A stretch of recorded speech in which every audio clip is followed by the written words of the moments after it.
Hey everybody, I'm Hugh Brownstone for Three Blind Men and an Elephant. And Panasonic has just announced their video gigantor Lumix S1H.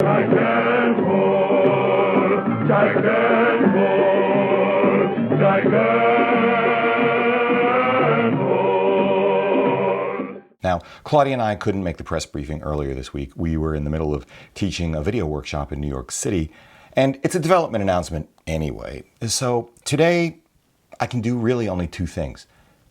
Shake my head in wonderment, and then wonder about a bunch of questions. Suddenly, a single camera is clearly and simultaneously a competitor to half a dozen very different cameras. Is the S1H a 6K shooting hybrid VENICE without the high frame rates, 444 chroma sampling, raw, ProRes, internal neutral density filters, blah, blah, blah, blah, dedicated high-end video cam stuff for a fraction of the VENICE's $39,000 base price? Is it a 6K shooting hybrid upgrade over the Canon C700 without 444 raw, ProRes, internal neutral density filters, yada yada, for a fraction of its $28,000 base price? Is it a 6K shooting full-frame GH5 with better autofocus, EVF, low light performance, dynamic range, maybe better color? A 6K shooting better handling, smaller, lighter, higher frame rate, as in 60 frames per second DCI 4K, lower resolution, crop sensor GFX100 with almost as good, or possibly better autofocus? A 6K shooting Leica S2 Lite, or not so light? Is it a 6K shooting higher priced S1, which trades off only the features you don't really need for the one or two features you desperately want? Is it the 6K shooting moving target full frame camera that Sony's yet to be confirmed A7S III must now beat? Is it the end of a possible GH6? I mean, this is just an astonishing list of competitors. But other than that, it records 6K up to 30 frames per second, 10-bit DCI 4K up to 60, and it's based on the S1. We know pretty much, well, nothing about the S1H. What is the megapixel count of the sensor? Is it a new sensor at all? What features of the original S1 have been omitted in the S1H? Is it any bigger and or heavier than the original S1 for purposes of primarily heat dissipation and management? Does it have a fan? If it does, what does that do to battery life? What does recording at 6K do to battery life? Like the GH5S, does it forsake IBIS? In the real world, how much better is the IQ for video than the current S1 and S1R? Questions like these are critical to understanding how likely it is that potential S1 or S1R buyers will switch to the S1H instead. Is it full sensor width readout at 6K? Is there no pixel binning or line skipping? Does chroma sampling top out at 422?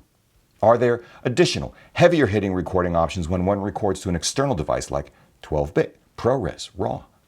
Questions like these are critical to people considering it first and foremost as a radically less expensive and more flexible alternative to top-end dedicated video cameras. Put differently for another audience, how much better will the image quality be compared to the 10-bit 422 DCI 4K and anamorphic image quality achievable with the GH5? What about Nikon's Z6 and 7, even the APS-C Fujifilm X-T3 when output to an external recorder? Sony's 8-bit only A7 III, A7S II. What will the storage and processing overhead be when working with this higher resolution? These questions are critical to people who are especially price conscious. Speaking of which, how will the S1H be priced? This question is critical to everybody actually considering it. I spoke with Panasonic earlier today, and they're ballparking the S1H at an even $4,000. But does this include licensing for vlog? Maybe licensing in the future for those ProRes or RAW options I wondered about just a moment ago. At $4,000 for the base camera body only, the S1H is 8% more than an S1R, about 60% more expensive than the S1, twice the price of an A7 III, and a little more than 2.5 times the price of the GH5. On the other hand, the S1H is also less than half the price of a GFX100, 1/7 the price of a C700, and basically 1/10 the price of a VENICE.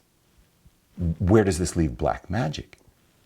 Even if the IQ is astounding in every way, even if the pricing is mind-blowing, if these two factors alone exceed our expectations, will on-screen talent, studios, or advertisers want it?